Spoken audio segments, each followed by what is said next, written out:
พี่ต้นเป็นอะไรอะครับทำไมเขาไม่ตื่นขึ้นมาผมเป็นคนฆ่าเขาเหรอครับไม่ใช่ลูกมันไม่ใช่แบบนั้นมันเป็นอุบัติเหตุ Episode 7 decided to attack us immediately with death, and I decided to remind you of that immediately as well. I still don't know why there are two ladies, but young Team indeed is blamed for the death of Ton, his brother and or friend. It's actually pretty hard to watch, and both the boys, the ladies, and Team do a good job of making me tear up in the first 5 minutes.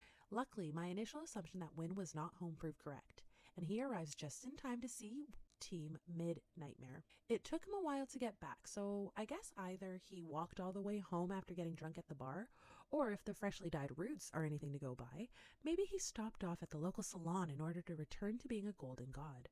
Win declares his intent to be around Team forever and hugs him to comfort him. Team responds by trying to gaslight Win into thinking that those nightmares aren't a big deal, but luckily Win isn't an idiot. That pillow was on the floor, damn it. Win asks Team about his dreams, and Team admits he's having bad ones that aren't related to the qualifiers, which, by the way, I hadn't realized happened fully last episode over the course of like 3 seconds. And it is abundantly clear that Team needs a therapist and not just a hot boyfriend, though both is a good option. Win showers and relives his own trauma of someone important to him drowning, and we realize he yelled at Team about how he almost died in front of him, and yikes, now that we know how this episode began. We rewatch a scene or two that already happened about how Win's in love with Team, and we been knew. It's really only Win who didn't know. To lighten the mood, we jump to A, B, and C, and have a conversation around how their names are dumb.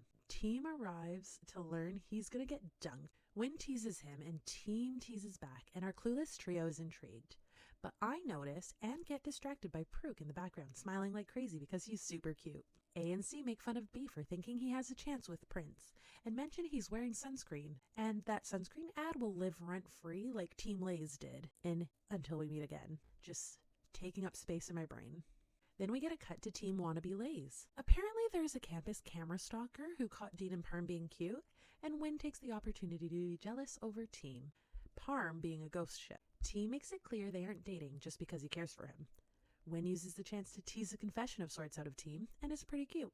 We run into Win's siblings and then into Parm. We get another Wan-Tel moment when Win ditches them.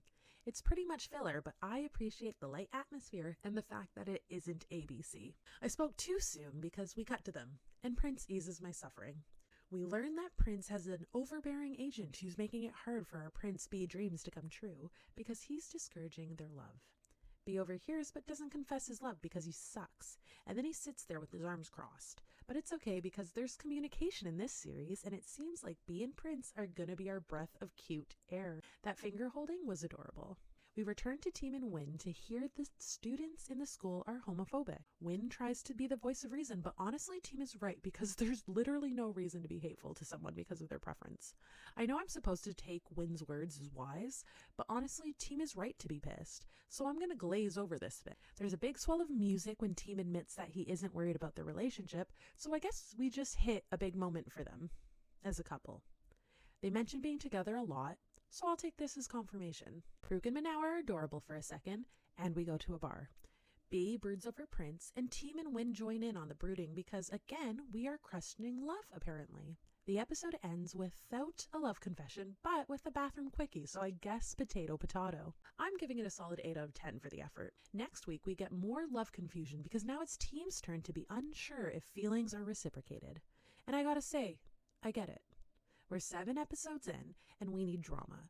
But can we move on to this being Team and Win communication hour and get them happily together at this point? I understand this is likely a pipe dream because they need drama, but can't that come from something else? Like, Dean and Parm are gonna be pretty melodramatic soon, and the drowning trauma isn't going away. I think Team dealing with his family and Win dealing with his family are also good sources of the big D. Let's just turn this into happy boyfriends healed together for the remainder of the show, please. They can be each other's support as this happens. Pretty please? Episode 8, make it happen.